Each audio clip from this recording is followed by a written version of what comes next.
Welcome to the Quantum Thread, everyone. Hey, Susan, have you ever stopped to think about your digital footprint?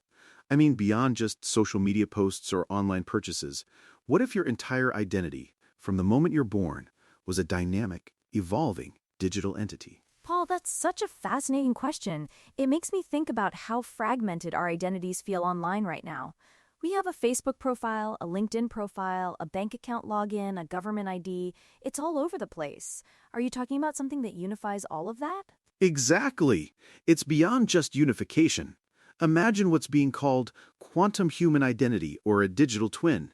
The idea is that our identity isn't just a static birth certificate or a passport photo.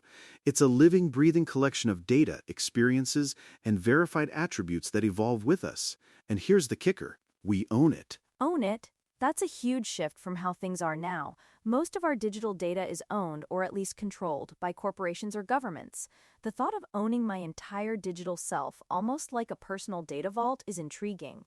So how does this from cradle to crypto idea fit in? That's the core of it. The concept, as Martina van der Leeth puts it, is growing value from day one. Imagine a newborn, and immediately, a secure, privacy-by-design digital identity is created for them. Not just a name and date of birth, but a foundation for every verified event and attribute that will ever define them. Medical records, educational achievements, financial history, even unique biological data. Wow. So instead of birth certificates locked away in a government database or medical records siloed across different hospitals, it all begins as part of this personal, self-sovereign identity. That sounds incredibly powerful for the individual, doesn't it? Absolutely.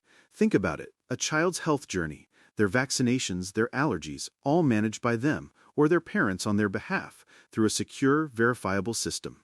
No more chasing records or worrying about data breaches in disparate systems. It's a single source of truth, but one you control. And this isn't just for children, I presume. For adults, it could mean having a truly comprehensive, portable professional identity. No more needing to re-upload your CV for every job application or prove your credentials to a new employer. It's all instantly verifiable. Exactly. Your quantum human identity becomes your dynamic resume, your medical history, your financial reputation, your verified skills. And the beauty is, you decide who gets access to what pieces of that data, and for how long. It's truly self-sovereign identity in action. The implications for privacy are massive. Right now, when I sign up for a service, I often have to hand over a ton of personal information, much of which they probably don't even need. With this, I could just provide a verified "yes, I am over 18" without revealing my actual birth date or name. Precisely. It leverages things like zero-knowledge proofs. You can prove you meet a certain criterion without revealing the underlying data. It's revolutionary for online interactions, allowing for a whole new level of trust and privacy. So how does blockchain or crypto fit into securing all this? Is it like a distributed ledger for my personal identity? That's the technical backbone. Blockchain provides an immutable, tamper-proof ledger. It doesn't store your actual private data. That would be a privacy nightmare. Instead, it records cryptographic proofs, or hashes of your verified attributes. So when a university verifies your degree, that verification is timestamped and recorded on the blockchain, linked to your identity.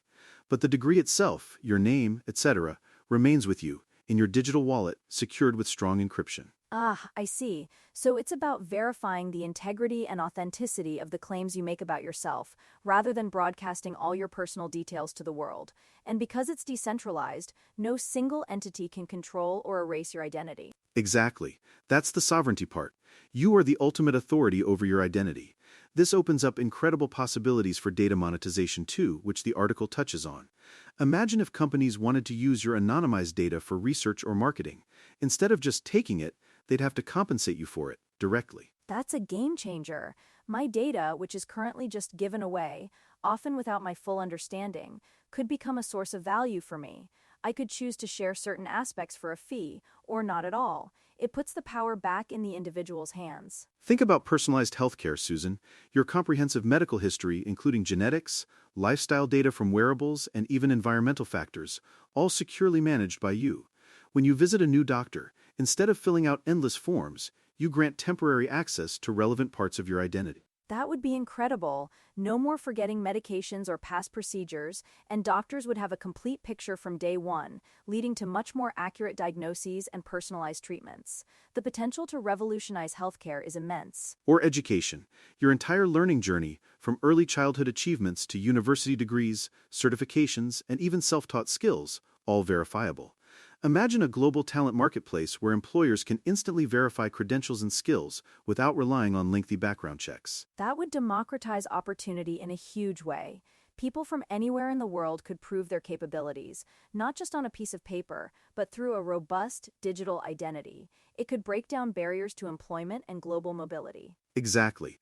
But let's talk about the challenges. This sounds like a utopian vision, but what are the hurdles to actually implementing something like quantum human identity on a global scale? My first thought is accessibility. What about people who don't have access to smartphones or reliable internet? Or those who aren't digitally native?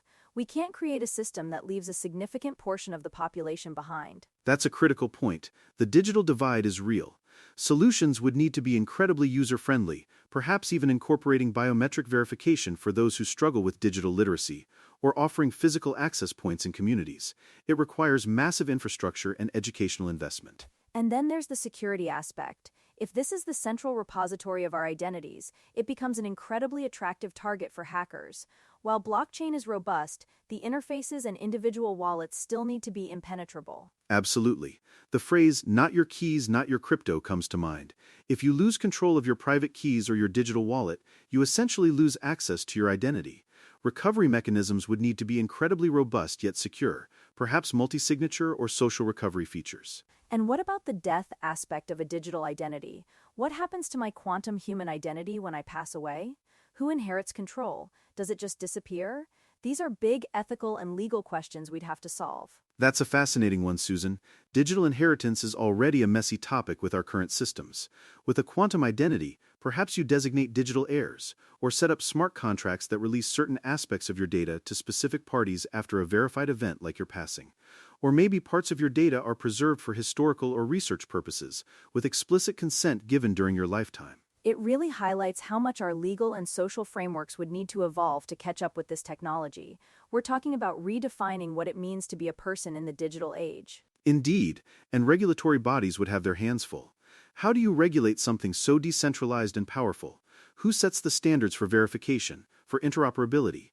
It would require global cooperation to prevent fragmentation and ensure universal recognition. I can imagine governments being hesitant to cede control over identity, which has historically been a foundational aspect of state power. The shift to self-sovereignty is inherently disruptive to traditional power structures. Right, but it's not about governments losing control entirely. It's about a different relationship.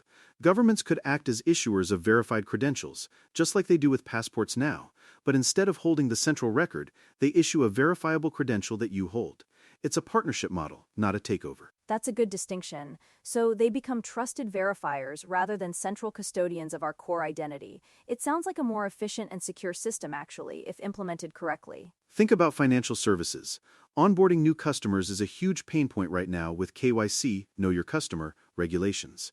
With a self-sovereign identity, a financial institution could instantly verify who you are, your creditworthiness, your address, all with your explicit consent, and in a way that protects your privacy far better than current methods. That would cut down on so much bureaucracy and fraud. And for lending, imagine a more dynamic credit score based not just on traditional financial history, but on verified educational achievements, employment stability, even community contributions if you choose to share that data. Exactly. The definition of value expands beyond just financial metrics. Your quantum human identity could encapsulate your entire human capital.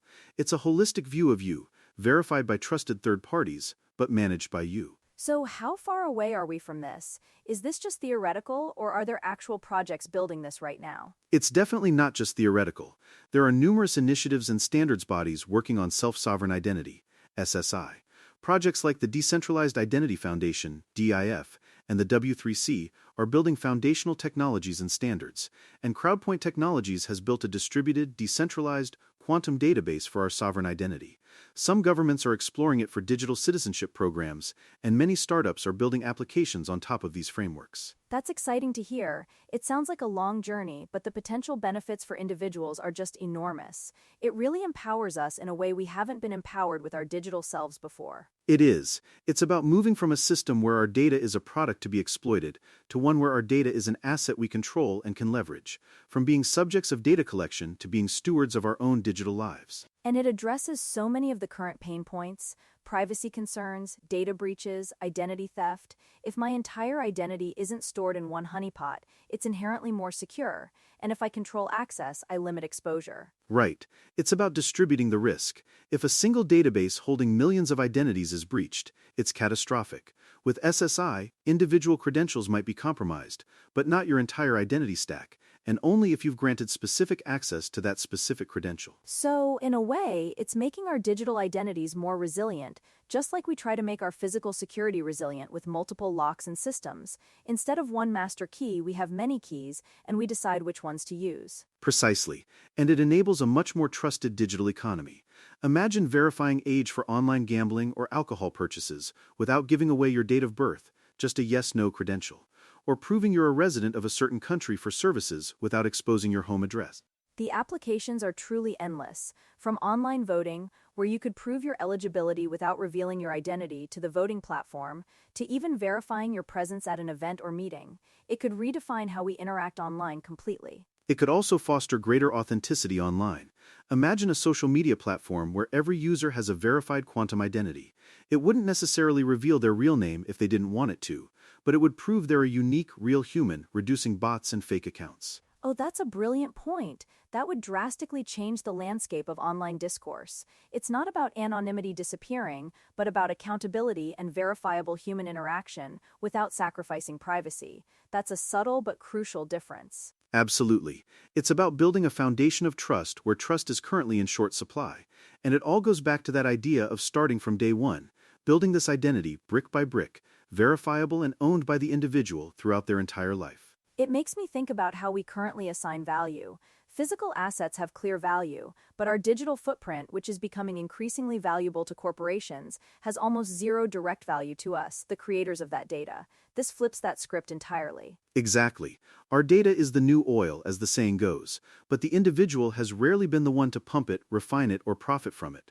Quantum human identity gives us that pump, and the refinery, and the distribution network, all in one. So, what's one thing our listeners should take away from this conversation, Paul, regarding their current digital identity, while we wait for this future? I'd say, be mindful of where your data goes. Question every request for information. Use strong, unique passwords. And start thinking about your digital self as a valuable asset that you should protect and control. The future of identity is coming, and it's going to be in our hands. That's great advice, Paul. For me, it's about being aware that the current system is broken, and there are better, more empowering alternatives on the horizon. It gives me hope for a more private and secure digital future. This quantum human identity concept truly has the potential to reshape society for the better. I agree. It's a massive undertaking, but the benefits are too significant to ignore.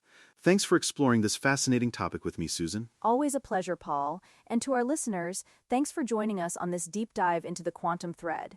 To read the article this podcast was inspired by, we have posted the link in the description. We hope it's given you some food for thought.